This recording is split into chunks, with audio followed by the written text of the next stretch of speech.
कौन है big brother? आप हो। आप उस बिग ब्रदर को जानते हैं? ये वो बिग ब्रदर है जो कभी सामने नहीं आते। बिग ब्रदर के नाम पे बदमाशी तो नहीं हो रही? आपको इस चीज का पता है? जब से ये इनके खिलाफ काम हुआ है तो दूसरे अदालों को कान थड़ गए। पहले तो बताएं, ये वहां से डिपोर्ट होके आए हैं, क्या होके आए हैं? एक मनगणन खानी है। 6 दिन पहले ही मुझे टिकट आ गई थी। जो वहां पर रिपोर्टिंग हुई, मुर्तजा अली शाह साहब ने भी रिपोर्ट किया। वो कई बोकस स्पोर्ट थी। मुर्तजा अली शाह साहब बड़े ऑथेंटिक रिपोर्टर हैं। भाई है जी, अच्छे इंसान है, बड़े उनकी अच्छी इन्फॉर्मेशन है, लेकिन कई चीजें उनको नहीं हकीकत पसंद थी। अब ये जो तमाम बेलें हो रही हैं, बेल्स जितनी भी इनको मिल रही हैं, और ये क्या बिग ब्रदर करवा रहे हैं? अस्तगफिरुल्लाह, कहाँ पे व्हाट्सएप ले गए अल्लाह का वास्ता जी। इससे पहले क्या अदलिया पे एतमाद नहीं था आपको और आपके छोटे भाई को? ओ यार भाई, वो हमारे लिए बड़े इज्जत का मुकाम है, ठीक है, उनके नीचे ही सब कुछ है। अब ये अंदाजा है कि रजब को इंसाफ मिल जाएगा। उन्होंने बताया अदालों को अदालों की डोमेन में रहना चाहिए। वकील सारे परेशान, ये- सब लोग ये- परेशान। आप ये- बगैर नंबर प्लेट की गाड़ी लेके देखिए। अदालत के अंदर। सोशल मीडिया इसलिए मैं कहता हूँ झूठ होता है। लेकिन मेरे साहब, जो आपके छोटे भाई हैं वो भी सोशल मीडिया स्टार हैं, तो इसका मतलब क्या झूठ बोलते हैं वो सारा कुछ? नहीं, जो मैं अपनी दिखाते बात हैं। करूंगा, मुझे मेरे से आप बात का सवाल पूछे। किसी बिग ब्रदर ने अगर आपको कभी काबू कर लिया तो? ऐसी की तहसील लोगों की, जो मेरे मुल्क का खैर ख्वाह है मैं उसका ताबेदार, जो मेरे मुल्क का दुश्मन है उसकी ऐसी की तहसील।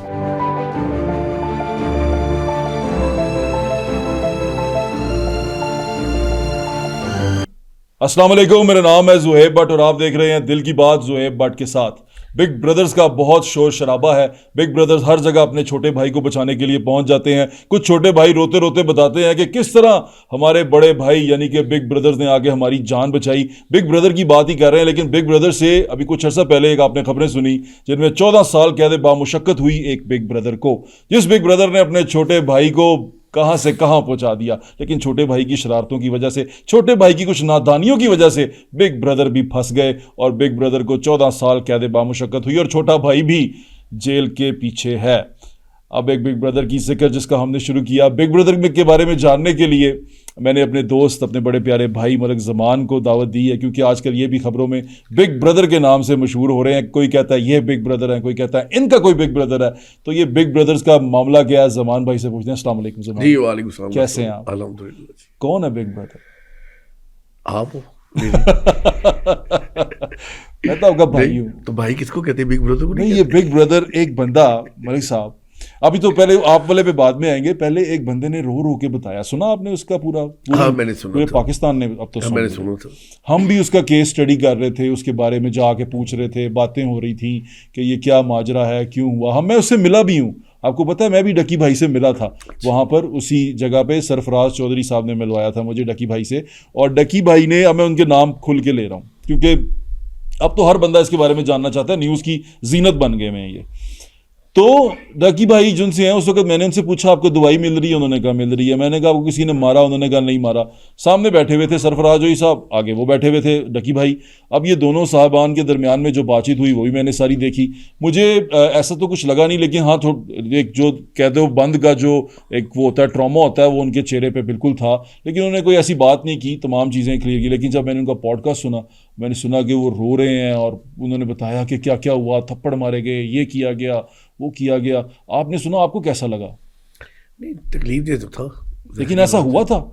हाँ, हुआ था। अच्छा, ये बताएं कि ये जो बिग ब्रदर जिनका जिक्र उन्होंने किया, आप उस बिग ब्रदर को जानते हैं? देखिए, मैं एक आपको बात बताऊँ, मैं बड़ा खुला डुला सा बंदा हूँ। बिल्कुल ठीक है। और बड़ी खुली डुली बातें करता हूँ। ठीक है। अल्हम्दुलिल्लाह, हमें फ़ख्र है अपने बिग ब्रदर्स पे। ये कौन है? हमें वो अपने बिग ब्रदर से इतना फ़ख्र है कि आज उन्हीं की वजह से हमारा पाकिस्तान बचा हुआ है। ठीक है। अगर वो ना होते ना तो आज हमारा पाकिस्तान ना होता। और मैं बड़े डंके की चोट पे कहता हूँ, वी आर प्राउड, हमें उन पे फ़ख्र है। और ऐसे अगर बिग ब्रदर्स ये वो बिग ब्रदर्स हैं जो कभी सामने नहीं आते ना, बिल्कुल सामने ना ठीक है। आए। लेकिन ये बिग ब्रदर्स लड़ किसके खिलाफ रहे हैं? क्या मतलब?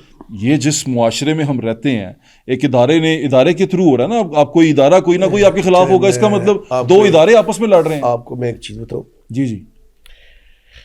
देखिए, जो ये ब्यूरोक्रेसी होती है ना, ठीक है। ये इस वक्त इस मुल्क को ना दिमक की तरह चाट रही है। अच्छा। इसमें कोई ढकी छुपी बात नहीं है, बट सब आपको मेरे से ज़्यादा इस चीज़ का पता है। ठीक है। अब किसी की अदारे के अंदर चले जाएं, हाल ही ये NCCI को ना देखिए, अब ब्यूरोक्रेसी की किसी भी डिपार्टमेंट में चले जाए, آپ کو اس چیز کا پتہ ہے جب سے یہ ان کے خلاف کام ہوا ہے تو دوسرے اداروں کو کان تھڑ گئے. دوسرے ادارے جتنے بھی ہیں ایکس وائی زیڈ جتنے بھی لگا لیں, مثال کے طور پہ آپ یہ ٹاؤن ممبرس لے لیں, یا اپنا ڈی سی لیول پہ لے لیں, یا آپ کمیشن لیول پہ لے لیں, یا آپ این ٹی ڈی سی لے لیں, یا آپ وابڈا لے لیں, جتنے بھی ایکس وائی زیڈ ان کو بول رہا ہوں میں کیونکہ اس کی بھی کئی میمیں بن جانی ہے نا. یہاں پہ اب نا لوگ بڑے دھیان سے کام کر رہے ہیں, ان کو ڈر لگ پڑا. پہلے یہ بالکل ان کی لگامیں بے لگام تھی, یہ لوگ, ان لوگوں کو کسی کا کچھ سمجھ نہیں تھی. یہ جو من مانی کرتے تھے, جو اپنی چیزیں کرتے تھے, وہ کھاتے پیتے تھے, ہضم کر جاتے تھے, کوئی والی وارث نہیں تھا, کوئی پوچھنے والا نہیں تھا. یہ صاحب کا دور حکومت نے ان کو بڑا بے لگام کر دیا تھا. اب سب کو ڈر لگ گیا. بگ بردر سے یس, ڈرنا چاہیے. بگ بردر کے نام پہ بدماشی تو نہیں ہو رہی؟ نہیں, یہ اب کسی اور طرف لے جائے گا, مطلب بدماشی کی بات نہیں ہے. نہیں, میں پوچھ رہا ہوں. ہمیں صحیح ڈائریکشن کی طرف جانا چاہیے. ہمارا ملک صحیح سے کیونکہ ہمارے ملک میں موسٹلی ایسے لوگ ہوتے ہیں نا کہ جب بگ بردر پیچھے کھڑا ہو جائے تو چھوٹا بردر بڑا ہی کیا کہتے ہیں نا, منہ زور ہو جاتا ہے, بے لگام ہو جاتا ہے. ایسی بات نہیں ہے, بالکل ایسی بات نہیں ہے. بے لگاموں کو وہ لگام ڈالنا جانتے ہیں. بالکل یہ چیز بڑی واضح ہے اور بڑی کھلی ڈلی بات ہے. میں یہی کہوں گا کہ انشاءاللہ معاملات پاکستان کے بہتر ہوں گے. پاکستان کے تو بالکل بہتر ہوں گے. میں تو کچھ لوگوں کے اسپیشلی یوٹیوبرز کے پوچھ رہا ہوں. ان کے بھی بہتر. اچھا, اب یوٹیوبر سے یاد آیا, یہ آپ کے جو دوست ہیں جی جی, جو آپ کے چھوٹے بھائی ہیں, جی جی, تو چھوٹا بھائی ہے نا, جی جی, اور تو کوئی رشتہ نہیں ہے نا, چھوٹا بھائی ہے, چھوٹا بھائی ہے. وہ چھوٹے بھائی کو جب آپ لے کے آئے ہیں, پہلے تو بتائیں یہ وہاں سے ڈپورٹ ہو کے آئے ہیں, کیا ہو کے آئے ہیں؟ دیکھیے میں آپ کو ایک دو چیزیں بتاتا ہوں. میں آپ کو بھی موبائل پہ یہ دکھا بھی دیتا ہوں. کوئی ڈپورٹ نہیں ہوا. یہ لوگوں کی کیس رہی ہیں, ایک من گنت کھانی ہے. 6 دن پہلے ہی مجھے ٹکٹ آ گئی تھی. یہ 4 بندوں کو پتا تھا. ایک ان کے وکیل جو ہے علی اشفاق صاحب, ان کو پتا تھا. ایک اپنا چوری سگیر صاحب ہمارے. اچھا, میں ایک چیز آپ کو بتا دوں, جی جی, علی اشفاق صاحب جو ان سے ہیں وہ انہی جو NCCIA کے جو ہیں افسران جن کے خلاف ڈکی بھائی گئے ہیں, ان کے بھی وکیل ہیں. دیکھیں وکیل ہونا کوئی جرم, وہ ادھر بھی وکیل ہیں, وہ ادھر بھی وکیل ہیں. دیکھیں کچھ نہ کچھ ہے نا ان کے پاس. بالکل, ان کے پاس ان کا بھی کوئی بگ بردر ہے. انشاءاللہ میں نے ان کو دعوت دی ہوئی ہے, وہ ضرور آ کے یہاں پہ بتائیں گے. اللہ تعالیٰ نے ان کو بھی کوئی صلاحیت دی ہوئی ہے, تو اس وقت وہ ہر طرف کھیل رہے ہیں نا. بالکل ٹھیک ہے. بات یہ ہے کہ اس چیزوں کا پتہ تھا. ایک علی صاحب ہے ہمارے بھائی سگما موٹر والے, اور مجھے پتا تھا. ٹھیک ہے. 6 دن پہلے ٹکٹ آ گئی ہوئی تھی. لیکن ملک صاحب وہاں پر انہوں نے کہا کہ ان کے گھر پہ اس کی ایجنسی کی ریڈ ہوئی ہے, وہاں کے سیکرٹ سروس کی ریڈ ہوئی ہے. چلیے MI6 نے ریڈ کی ہے. دیکھیے میری بات سنیں, MI6 نے کی ہے ریڈ یا کسی اور نے کیا, وہ ایک علیحدہ بات ہے, لیکن ایک پروسیجر ہوتا ہے. جی ٹھیک ہے. ڈیپورٹ کرنے کے وہ SOPs ہوتے ہیں. ٹھیک ہے. SOPs یہ ہوتے ہیں کہ جس ملک کا باشندہ ہوگا اس کو اسی ایئر لائن میں ڈالا جاتا ہے, بھیجا جاتا ہے, اور اس کی سیٹ بالکل پیچھے ہوتی ہے. اور اس کی ایئر لائن بھی کوئی اور تھی, اور یہ آیا بزنس کلاس میں ہے.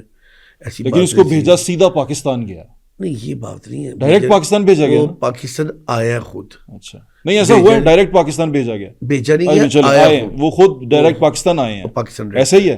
ایسا ہی ہے. وہ کہیں کوئی کنیکٹنگ فلائٹ نہیں تھی. نہیں, کوئی ڈائریکٹ فلائٹ تھی. برٹش ایئر لائن تھی. وہ برٹش ایئر لائن سے ان کو ڈائریکٹ پاکستان ہی بھیجا گیا. آیا, بھیجا نہیں گیا. سوری, ڈائریکٹ پاکستان آیا. جی بالکل ٹھیک ہے. آپ یہ کہہ رہے ہیں کہ ڈائریکٹ پاکستان آیا. اچھا, جو وہاں پر رپورٹنگ ہوئی, مرتضیٰ علی شاہ صاحب نے بھی رپورٹ کیا. وہ کئی بوکس رپورٹ تھی. مرتضیٰ علی شاہ صاحب بڑے اوتھینٹک رپورٹر ہیں. بھائی ہے جی, اچھے انسان ہیں, بڑے ان کی اچھی انفارمیشن ہے, لیکن کئی چیزیں ان کو نہیں حقیقت پسند تھی, ان کو آئیڈیا نہیں تھا چیزوں کا. ان کو پتہ نہیں تھا. میرے خیال سے انہوں نے جو کاغذوں کے ساتھ رپورٹ کیا, انہوں نے ڈاکومنٹس بھی اب دکھا دی ہیں کہ یہ کیا ہوا تھا, کس طرح انویسٹیگیشن ہوئی تھی. ایون وہاں پر ایک بندہ ہے جو اس کا ویزا کینسل ہوا تھا. ٹھیک ہے. جو حقیقت ہے میرے میں آپ کو پتا ہے, برسب جھوٹ بولنا بالکل ٹھیک ہے. بس اسی لیے میں آپ سے پوچھا, مجھے فطرت ہے جھوٹ بولنا. آپ کو پتا ہے یہاں پر ان دونوں میں سے دونوں کو نہیں بٹھایا گیا, آپ کو بٹھایا گیا کیونکہ آپ سچ بول رہے ہیں.